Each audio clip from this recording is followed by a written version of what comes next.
स्वागत है आपका एक बार फिर मेरे चैनल चंद्राज लाइफ मंत्राज में। दोस्तों, आज हम बात करने वाले हैं आजकल के एक बहुत ही पॉपुलर टॉपिक ट्विन फ्लेम के बारे में। इससे पहले कि मैं ट्विन फ्लेम के बारे में आपसे कुछ शेयर करूं, मैं आपको ये बता देना चाहता हूं कि आपके लिए कोई भी कंटेंट बनाने से पहले या तो मैं खुद उसके साथ कई एक्सपेरिमेंट्स कर चुका होता हूं या एक गहन रिसर्च के बाद ही मैं इस चैनल पर कोई वीडियो अपलोड करता हूं। तो आइए जानते हैं कि आखिर ट्विन फ्लेम है क्या, क्यों आजकल हर कोई ट्विन फ्लेम की बात कर रहा है।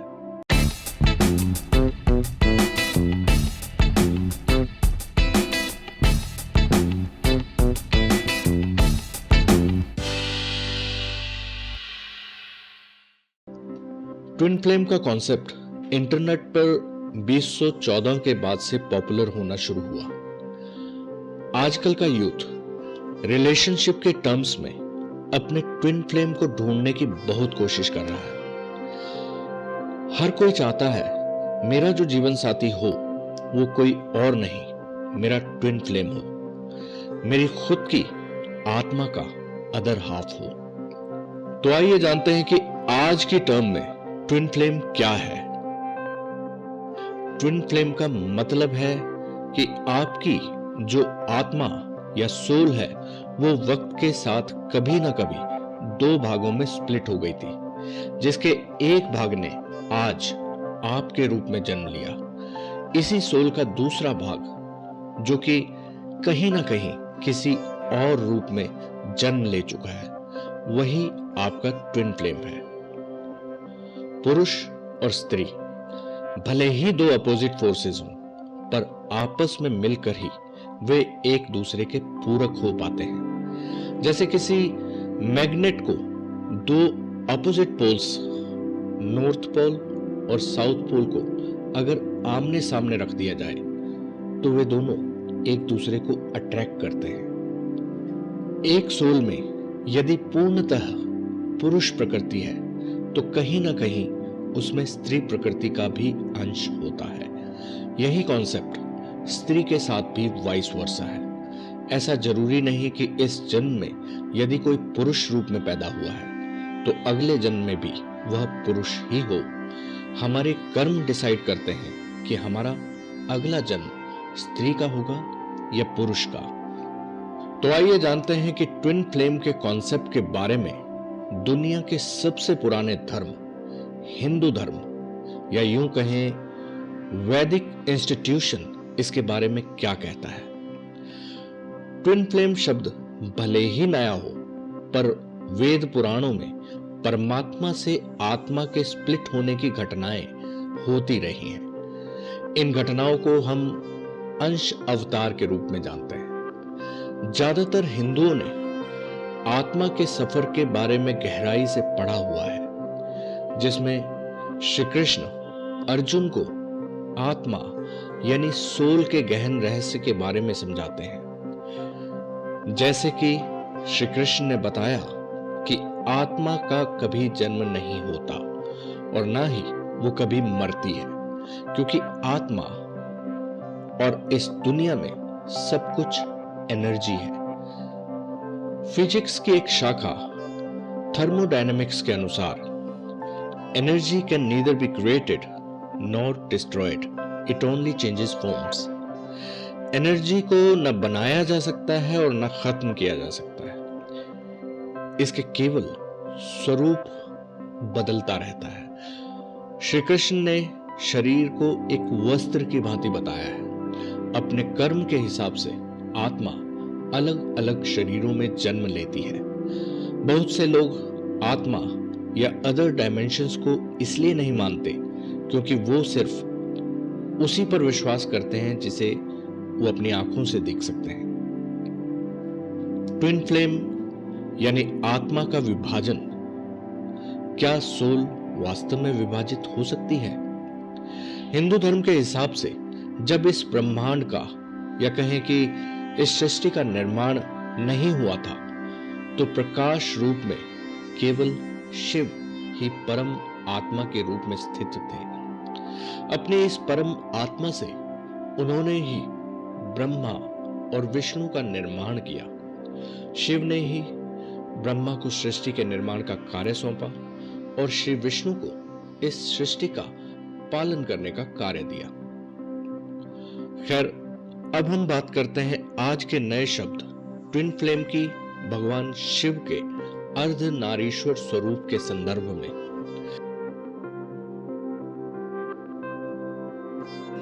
जब शिव ने ब्रह्मा से आग्रह किया कि अब वे एक सृष्टि की रचना करें, तो ब्रह्मा पूरी तत्परता से सृष्टि के निर्माण के कार्य में लग गए। ब्रह्मा ने अपनी आत्म शक्तियों से अपने कई मानस पुत्रों को बनाने के बाद उनसे निवेदन किया कि इस सृष्टि के निर्माण में वे उनका सहयोग करें, पर अधिकतर मानस पुत्रों ने तप करने की इच्छा जताई।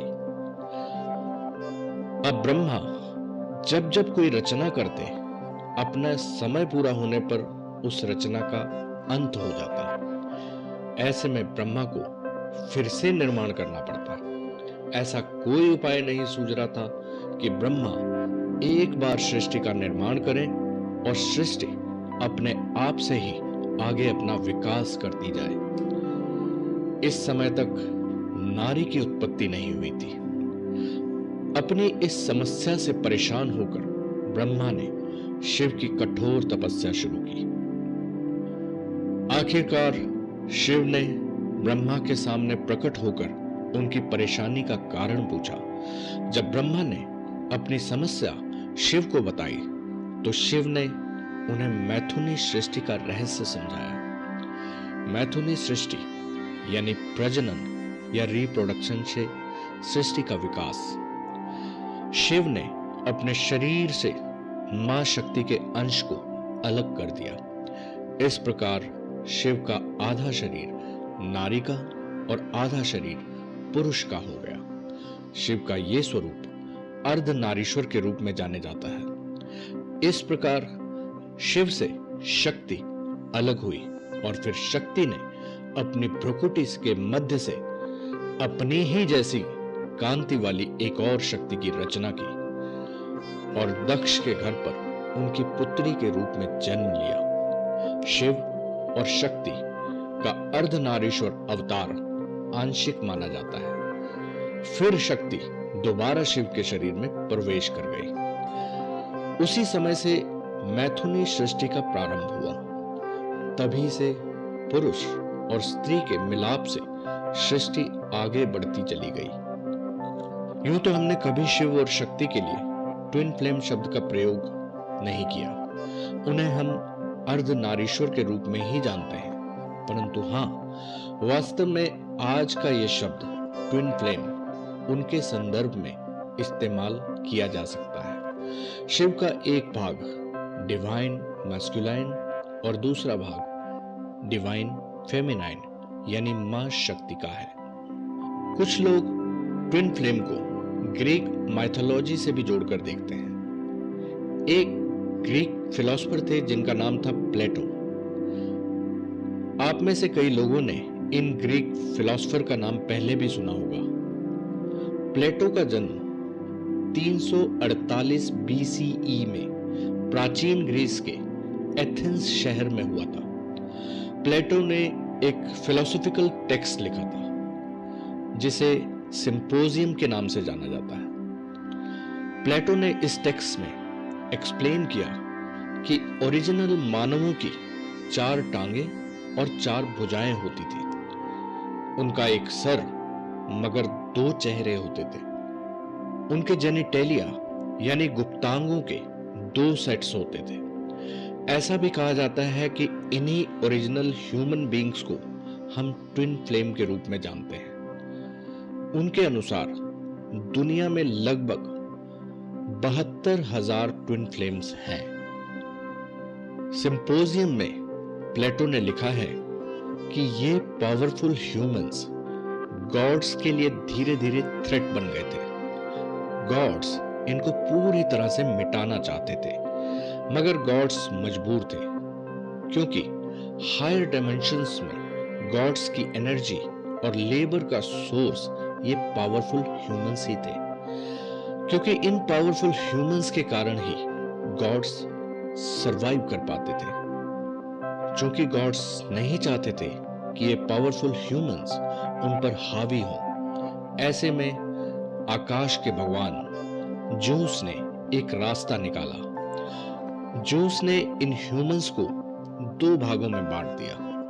इस तरह इंसानों की संख्या भी ज्यादा हो गई और इस तरह से इंसान गॉड्स को पावर्स भी देते रहे।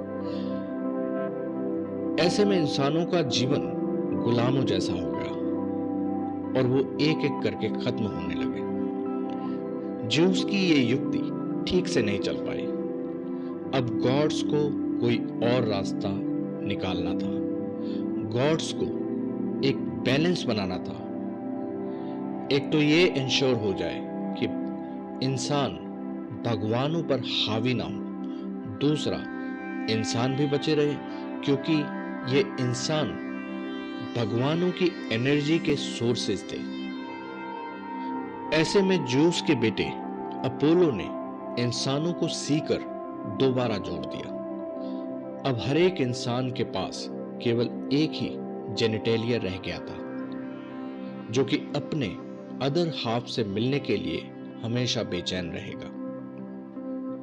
प्राचीन चीनी फिलॉसफी में यिन और यांग भी डुअलिज्म का एक कॉन्सेप्ट है। यिन यांग के इस सिंबल को तो आपने कई बार देखा होगा। यिन जो कि डार्कर भाग है और यांग जो कि एक ब्राइटर पोर्शन है। अगर आप ध्यान से देखें तो दोनों तरफ एक ऑपोजिट कलर का डॉट भी है, जो कि यह दिखाता है कि यिन और यांग भले ही एक दूसरे से कितने भी अपोजिट हो, परंतु वे एक दूसरे का अंश या सीड या बीज लिए हुए होते हैं। यिन और यांग भी यही दर्शाते हैं कि ब्रह्मांड की एनर्जी में एक दूसरे की अपोजिट फोर्सेस वास्तव में एक दूसरे की पूरक हैं। जैसे कि मैंने शुरू में आपको बताया था कि एक सोल में यदि पूर्णतः पुरुष प्रकृति है तो कहीं ना कहीं उसमें स्त्री प्रकृति का भी अंश होता है, और यदि कोई सोल पूरी तरह से स्त्री है तो पुरुष प्रकृति का बीज उसमें अवश्य होगा। तो दोस्तों, ये थे ट्विन फ्लेम के कॉन्सेप्ट से रिलेटेड कुछ कहानियां, कुछ माइथोलॉजी और थोड़ी फिलॉसफी। तो क्या आपको लगता है कि आपका भी इस दुनिया में कहीं ना कहीं कोई ट्विन फ्लेम है? क्या आपको अंदर से इनकम्प्लीटनेस की फीलिंग आती है? क्या आपको ये लगता है कि मैं जिनके लिए बनी हूं वो अभी मेरी नजरों के सामने से गुजरे ही नहीं? क्या आपको भी किसी ऐसे जीवन साथी की तलाश है जिससे आपको अनकंडीशनल प्यार हो जाए? क्या कई प्रपोजल्स के मिलने के बाद भी आपको ये नहीं लगता कि नहीं, अभी वो नहीं मिला जो चाहिए था? क्या आपको कभी किसी से मिलकर अचानक ऐसा लगा है कि जैसे आप उनको बरसों से जानते थे? तो दोस्तों, शेयर करें अपने ट्विन फ्लेम से रिलेटेड अनुभव और प्लीज मुझे बताएं कि ट्विन फ्लेम से रिलेटेड आप और क्या-क्या जानना चाहते हैं। तो मिलते हैं अगली वीडियो में किसी और लाइफ से रिलेटेड टॉपिक के साथ। तब तक के लिए गुड बाय, अलविदा, नमस्कार, धन्यवाद।